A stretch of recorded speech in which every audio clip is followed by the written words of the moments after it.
adding and subtracting graphs together, or as it's also known, superpositioning.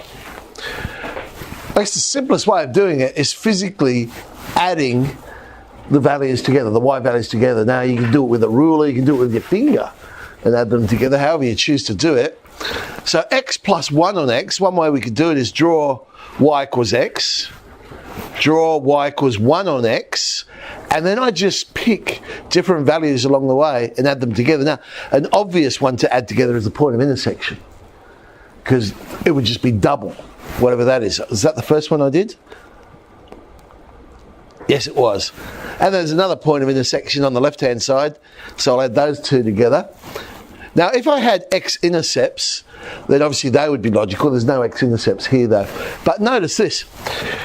This hyperbola is getting closer and closer to 0. So therefore, I'm adding to y equals x closer and closer to 0. So this curve must end up getting closer and closer to y equals x. Y equals x becomes the asymptote, which I guess we should have known from the graph anyway. If we look at the equation, x plus 1 on x, polynomial division's already been done for us, so x should end up being the asymptote.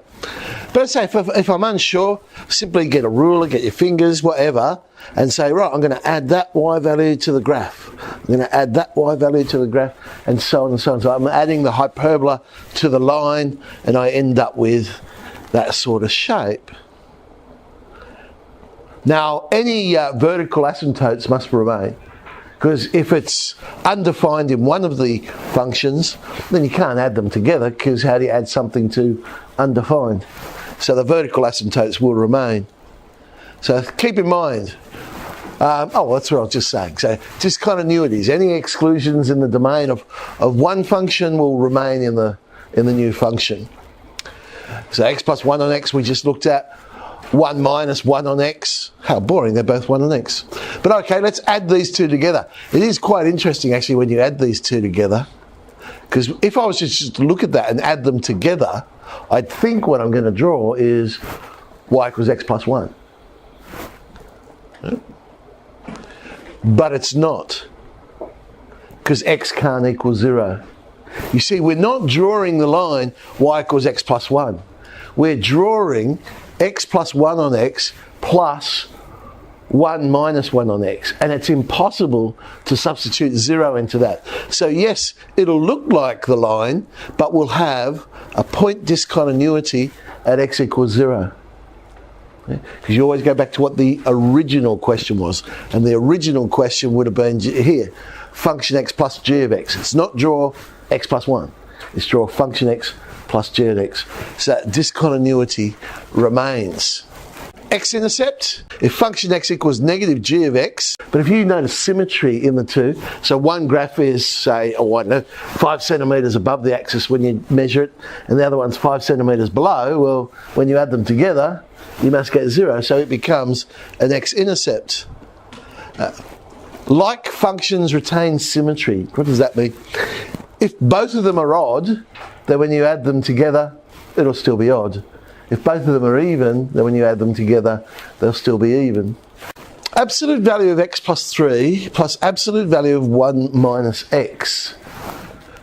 How do I handle this? Well, remember the definition of an absolute value. We actually technically split it up into it's either positive or it's either negative. When it changes from positive to negative, inside the absolute value sign, what makes it equal to 0? So the first one would be at negative 3. The second one would be at 1. So these are the two critical points. So I want to investigate what happens the left-hand side, the right-hand side, and in between. So first of all, let's have a look at x is less than or equal to negative 3. I can pick any number I like, but basically I'm saying, if I'm going to substitute a number in that's less than negative 3, would x plus 3 be a negative number or a positive number? Yeah. So I know for x is less than or equal to negative 3, x plus 3 is a negative number. So therefore its absolute value would be the negative of x plus 3. Now I look at 1 minus x and ask the same question. Well, if I was to substitute a number that's less than negative 3 into 1 minus x, is that going to be positive or is that going to be negative? Positive. So that absolute value will stay as 1 minus x. Add the two together, I get minus 2x minus 2. So for this graph, for x values less than or equal to negative 3, I just draw the line y equals minus 2x minus 2. Well, what happens in between the minus 3 and 1? Again, I'll just ask the same question. I can pick any number I like. I guess a logical one is 0 here because it's always easier to substitute in. But x plus 3, will it be positive or negative? So this time it'll be positive. So I've got x plus 3. 1 minus x, positive or negative? Again, it's positive. Add those together.